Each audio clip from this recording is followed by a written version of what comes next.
Okay. మహాగణుడును మహోన్నతుడైన దేవాది దేవునికి మహిమ కలుగును గాక.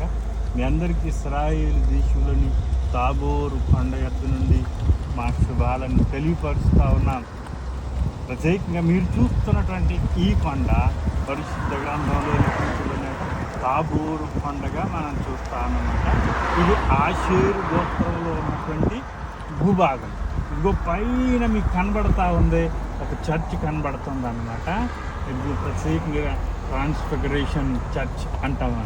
అయితే ఈ కొండకు మన ప్రభు అయిన యేసు 3 శిష్యులను తీసుకొని కొండ పైకంట ఏకాంతంగా ఎక్కినట్లుగా మనం చూస్తూ ఉంటే ప్రాముఖ్యంగా ఇదిగో మనకు కనబడుతున్న ఆ కొండ పైకి ప్రభువారు 3 శిష్యులతో మరి 500 మీటర్ల ఎత్తు, అంత ఎత్తుకి ఏకాంతంగా తీసుకొని వెళ్ళారనమాట.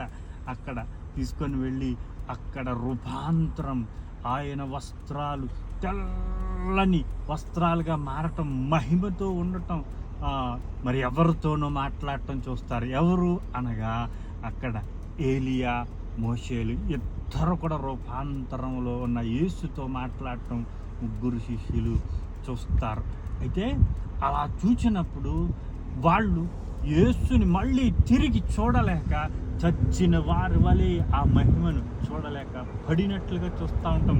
ఆ పైన కనబడుతున్నటువంటి ఆ కొండ చూసినట్లయితే ఏలియా, మోషేలు వచ్చి యేసుతో యెరూషలేములో జరగబోయే ఏవో మాట్లాడుచుంటేనంటది.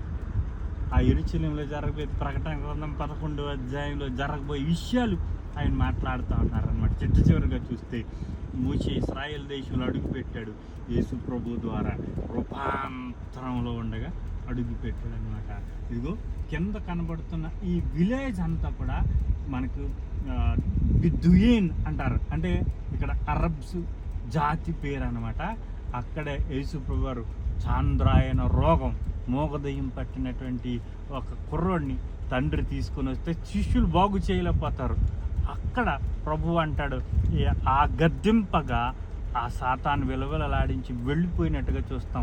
శిష్యులు అంటారు, ప్రభువా మేము నీ నామములన్న వెళ్ళలేదంటే ఉపవాస ప్రార్థనతోనే సాధ్యం అన్నది. ఈ స్థలంలోనే మౌంట్ తాబోర్ యొద్ద నుండి ఎక్కడైతే ప్రభు రూపాంతరం పొందారో ఆ చోటు నుండి మీకు మా శుభాలు తెలియపరుస్తూ ఆ మాటలు ముగిస్తాను. దేవుడు మిమ్మల్ని దీవించును గాక.